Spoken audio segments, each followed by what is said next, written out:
Bonjour David Amiel. Bonjour. Et merci d'être avec nous ce matin sur France Info. Le budget reste au cœur de l'actualité politique. On va en parler évidemment dans quelques secondes. Mais d'abord, si je vous dis Afuera, ça vous parle ? Je sais ce que ça veut dire, mais ça ne me parle pas. Parce que je pense que ce n'est pas la bonne manière de considérer nos services publics. Moi, Je traduis, quand même pour nos auditeurs. C'est le mot d'ordre de Javier Milei, le président argentin qui a fait des coupes tout à fait considérables dans les dépenses publiques, aussi dans les postes de fonctionnaires. 50 000 fonctionnaires en moins en 18 mois. Vous, en tant que ministre de la fonction publique, moi, je veux améliorer les services publics, je ne veux pas les détruire, ni à la tronçonneuse, ni autrement. Donc, je sais ce qui se passe en Argentine, qui n'est quand même pas dans une situation comparable avec la France. Loin de là, c'est un pays qui est en faillite depuis des décennies, qui a basculé dans une crise considérable depuis les années 1990. Mais non, je pense que c'est loin d'être un modèle pour la France. Selon les derniers chiffres de l'INSEE, 16 000 fonctionnaires ont été recrutés au premier trimestre. On dit souvent que c'est une des pistes d'économie qu'il ne faut pas s'interdire de regarder. Est-ce que vous concédez qu'on pourrait faire des efforts en termes d'embauche ou de limitation du nombre d'embauches de fonctionnaires ? Oui, bien sûr, c'est ce que d'ailleurs prévoit le projet de budget, puisque le budget pour l'année 2026 prévoit une réduction d'un peu plus de 3 000 emplois publics. Là, on vient d'en embaucher 16 000, donc on en est très loin. Parce que vous avez des embauches aussi dans les collectivités territoriales. Là, c'est pas l'État qui décide, ce sont les collectivités locales qui font leur propre choix. Mais ce que l'État propose pour lui-même pour l'année prochaine, c'est une baisse de 3 000 emplois publics avec des embauches. Ministère de l'Intérieur, ministère de la Justice, aux armées, parce qu'on a besoin de militaires, on a besoin de plus de policiers sur le terrain, on a besoin de personnel de justice pour désengorger les tribunaux. Mais dans le reste des ministères, on fait des économies considérables et ça permet au global d'avoir une baisse des agents de l'État l'année prochaine. Vous citiez la fonction publique territoriale, les collectivités locales, elles ne jouent pas le jeu ? Mais c'est le choix des maires, des présidents de région, des présidents de conseils départementaux. Et moi, je crois à la libre administration des collectivités locales. C'est à elles de faire leur propre choix. Pardon, quand même, David Amiel, sur le sujet, quand on regarde les chiffres, ils sont quand même assez parlants. L'augmentation du nombre de fonctionnaires au niveau de l'État ces 20 dernières années, elle est très modeste. En réalité, c'est moins de 10%. C'est 40-50% dans les collectivités. C'est plus d'1 million de fonctionnaires, je crois, embauchés ces 20 dernières années. Est-ce que quand même, il n'y a pas un peu un dérapage modulo la question de la libre administration? J'entends ce que vous dites, vous avez raison de rappeler effectivement ces chiffres, vous avez raison de rappeler surtout que l'État fait des efforts considérables depuis de nombreuses années, c'est souvent peu dit, on prétend d'ailleurs même souvent l'inverse, on continue à faire des efforts considérables. Quand vous regardez le budget pour l'année 2026, on n'aura jamais eu autant d'économies dans l'État avec un niveau absolument historique d'efforts qui est consenti. Ensuite, les collectivités locales sont administrées de manière libre, c'est à elles de faire leur choix entre les investissements, les embauches, c'est pas au ministre de le décider à leur place. Quand vous regardez sur longue période, ce qui est quand même intéressant, c'est que vous voyez la part de l'emploi public dans l'emploi total en France qui a plutôt tendance à baisser. Ce n'est pas là qu'est la raison de l'augmentation de la dette considérable depuis plusieurs décennies. C'est bien plutôt sur la question des retraites ou des hausses de dépenses sociales. Vous avez raison de le rappeler. Mardi, 3 syndicats de la fonction publique ont lancé un appel à la grève, notamment sur la question des rémunérations. Vous aviez appelé de vos voeux à une réflexion globale sur la question des salaires, justement. Vous leur dites quoi ? Les salaires sont trop bas, vous le reconnaissez ? On sait que dans le contexte actuel, on ne pourra pas avoir une augmentation générale l'année prochaine des rémunérations dans la fonction publique. Tout le monde connaît la contrainte budgétaire dans laquelle on est. Mais est-ce que vous reconnaissez que les salaires actuellement sont trop bas ? Je crois en revanche qu'il y a beaucoup de choses que l'on peut faire pour améliorer la vie quotidienne des agents publics, y compris sur des choses qui pèsent lourdement sur leur pouvoir d'achat. Je pense particulièrement à la question du logement, qui grève le pouvoir d'achat de très nombreux agents publics. Quand j'étais député, j'avais porté une proposition de loi pour améliorer l'accès au logement pour les travailleurs de première ligne, les aides-soignantes, les infirmières, les policiers, les enseignants, qui souvent habitent à 1 heure, 2 heures de leur lieu de travail, qui d'ailleurs jettent l'éponge parfois pour cette raison-là. Eh bien moi, ce que je souhaite, c'est qu'on puisse rapprocher ces agents publics de leur lieu de travail. J'y travaille avec mon collègue Vincent Jeanbrun, qui est ministre du Logement, avec Laurent Pagny-Fous, qui est ministre des Relations avec le Parlement, pour que l'examen de cette proposition de loi puisse reprendre au plus vite. Mais quand même, ce sera le cas dans les toutes prochaines semaines. On entend votre point sur il faut leur faciliter, notamment les questions de logement, de transport, etc. Mais quand on regarde les grilles de salaire, quand on voit que dans certaines professions, et là notamment dans la territoriale d'ailleurs, dans la fonction publique territoriale, des fonctionnaires qui ont des salaires à 1 300, 1 400 euros par mois, 1 500, 1 600, avec des perspectives d'évolution qui sont quand même assez modestes, d'évolution salariale, est-ce qu'il n'y a quand même pas structurellement un sujet de salaire, un problème de salaire ? Mais là où vous avez raison, c'est qu'il y a un sujet structurel de manière générale pour nos finances publiques.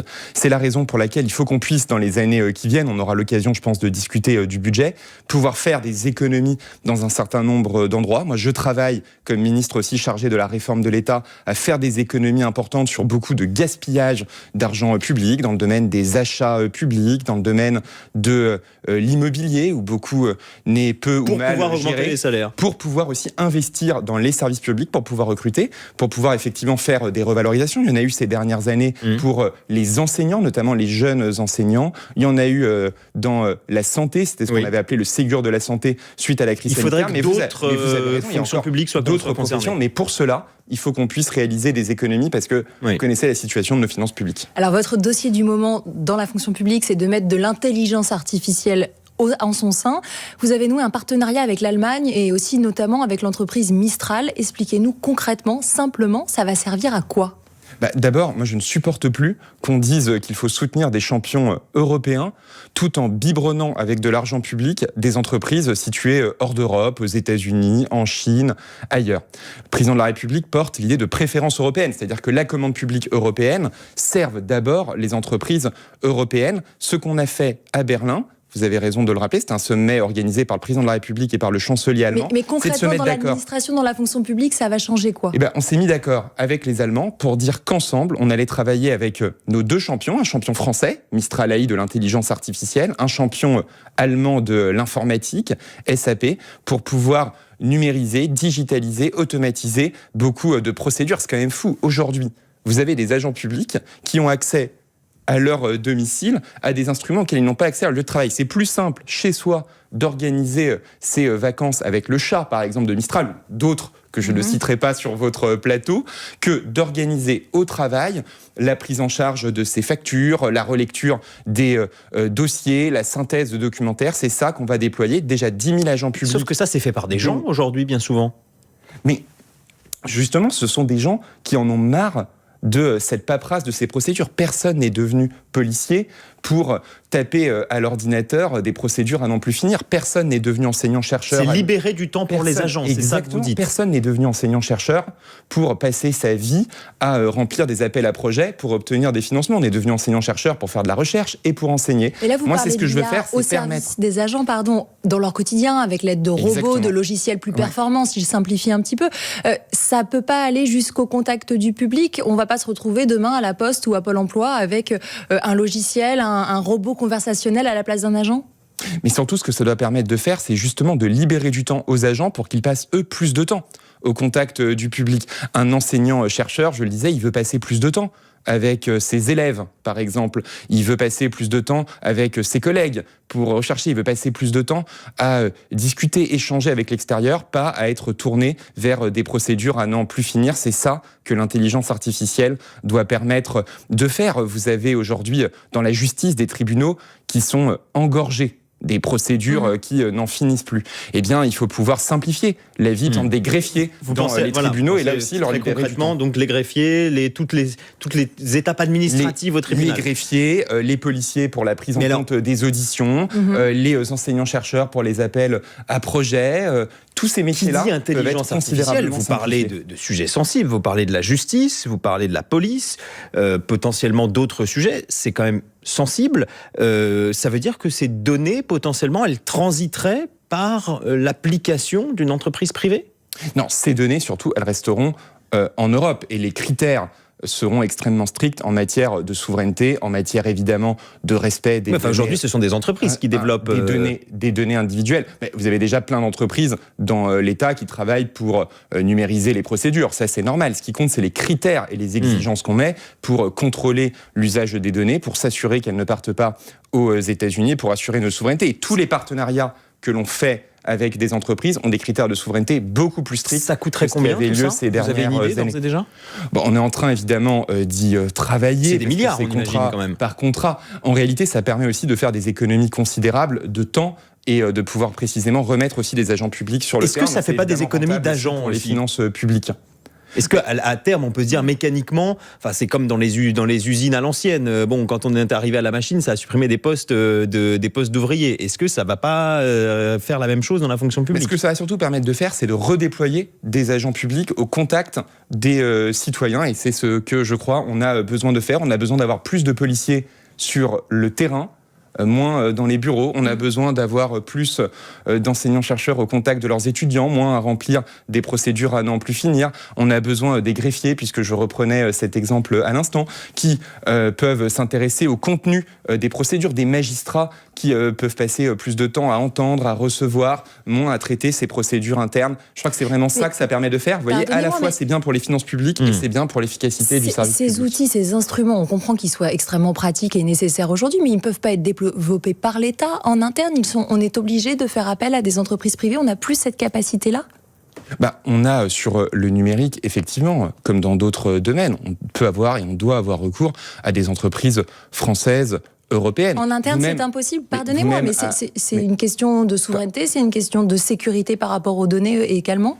Pour reprendre l'exemple de l'intelligence artificielle, je ne crois pas que ce soit le rôle de l'État de créer des modèles de langage. D'ailleurs, dans le monde entier, personne ne fait comme ça. Aux États-Unis, c'est pas l'État fédéral qui a créé OpenAI. En Chine, ce n'est pas l'État chinois directement qui a créé les procédures d'intelligence artificielle. C'est une entreprise qui s'appelle DeepSeek. C'est normal. C'est le rôle des entreprises que d'innover, d'inventer, de produire. Quand l'État achète, je ne sais rien, des chaises, il ne les produit pas en interne. Vous voyez ce que je veux dire ? Quand il achète des ordinateurs... Il y a moins d'enjeux de souveraineté sur une chaise que sur l'IA, mais en matière de défense. C'est pas l'État qui produit les tanks, les missiles. Contracte avec des entreprises privées. En revanche, elles sont françaises, elles sont européennes. Et en matière de défense, on s'assure qu'il y a des critères de souveraineté. Il sera pareil dans le numérique. Comme en matière de défense, il faut s'appuyer sur le secteur privé européen qui innove, qui investit, en lui fixant des exigences très strictes de souveraineté. David Amiel, vous restez avec nous. On va évoquer la question du budget. On l'a évoqué en filigrane au début de cette interview. On va rentrer dans le dur juste après l'info en 1 minute. Il est 9h moins le quart. Voici Diane Ferchit. Le bilan s'alourdit en Meurthe-et-Moselle. 5 morts dans un incendie cette nuit à 9 maisons. Les victimes sont un couple d'une 60aine d'années, leur fils ainsi que 2 amis âgés de 17 à 20 ans. Une personne est également blessée. Elle se trouve en urgence absolue. Un septuagénaire placé en garde à vue à Moissac dans le Tarn-et-Garonne. L'homme a écrasé un œuf sur la tête de Jordan Bardella. Le président du Rassemblement national était en séance de dédicace. Il n'a pas été blessé. Une plainte a été déposée en son nom et au nom du RN. Nouvelle attaque près de Kiev. Au cours de la nuit, attaque de drones russes, 1 mort et 11 blessés. Un peu plus tôt, l'Ukraine avait revendiqué l'attaque en mer Noire de 2 pétroliers appartenant possiblement à la flotte fantôme russe. Et dans ce contexte, de nouvelles discussions sont prévues aujourd'hui en Floride entre représentants ukrainiens et américains. Emmanuel Macron recevra, lui, demain à Paris, Volodymyr Zelensky. Marseille reste 2e de Ligue 1 de football ce matin après son match nul de partout face à Toulouse. Le PSG s'est incliné à Monaco 1-0, suite et fin de la 14e journée, avec notamment ce déplacement de Lens à Angers. En cas de victoire, les 100 et or pourraient prendre la tête du championnat. Coup d'envoi à 17h15. France Info. Le 8-30 France Info, Adrien Beck, Camille Vigonne-Lecoat. Et nous sommes toujours avec David Amiel, ministre délégué chargé de la fonction publique et de la réforme de l'État. On va parler du budget qui est actuellement en examen au Sénat et de l'actualité d'hier. Les sénateurs ont rejeté la surtaxe sur les bénéfices des grandes entreprises. C'était l'une des principales propositions du gouvernement qui espérait dégager 4 milliards d'euros de recettes dans son projet initial de budget pour 2026. Alors c'est pas définitif, il y aura une 3e lecture du budget, mais quand même, est-ce que vous regrettez cette suspension au Sénat hier ? Non, mais le Sénat exprime ses positions, mais vous avez raison de le rappeler, ce n'est pas le vote définitif de manière générale, parce que je crois qu'il y a quand même beaucoup de confusion depuis plusieurs semaines. C'est très important de voter qu'un budget, c'est la navette parlementaire, il commence à l'Assemblée, il va ensuite au Sénat, commission mixte paritaire et Assemblée à nouveau, si vous pas d'accord. avez raison de le rappeler, parce qu'il y a de très très nombreuses étapes, et on rentre pour le coup maintenant dans le dur, puisque, pour reprendre une expression un peu familière, il y a beaucoup de brouillons, et maintenant il va falloir que le Parlement écrive au propre.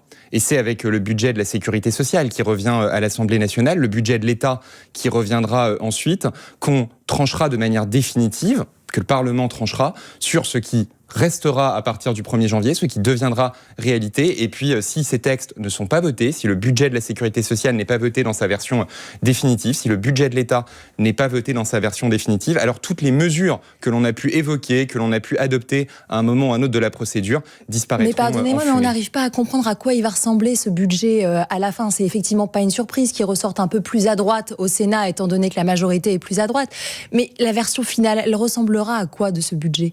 C'est ce qui va désormais se négocier dans les prochains jours. Ce qui est très important, et je veux le redire, si le budget de la sécurité sociale n'est pas adopté dans les 10 jours qui viennent, alors il n'y aura pas de suspension de la réforme des retraites.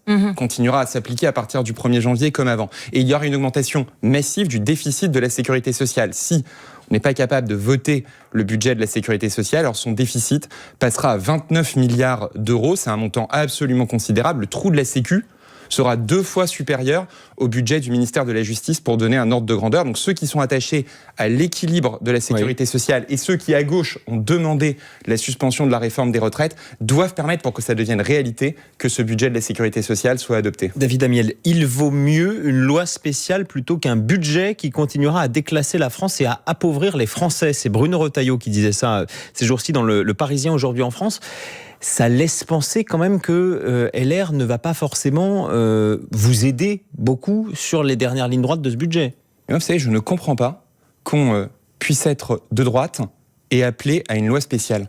Parce que la loi spéciale, c'est la loi la plus anti-régalienne qui soit. Ce qu'ils disent, c'est que le budget en l'état est bien pire qu'une absence de budget. Mais la loi spéciale, elle fait 4 victimes d'un coup.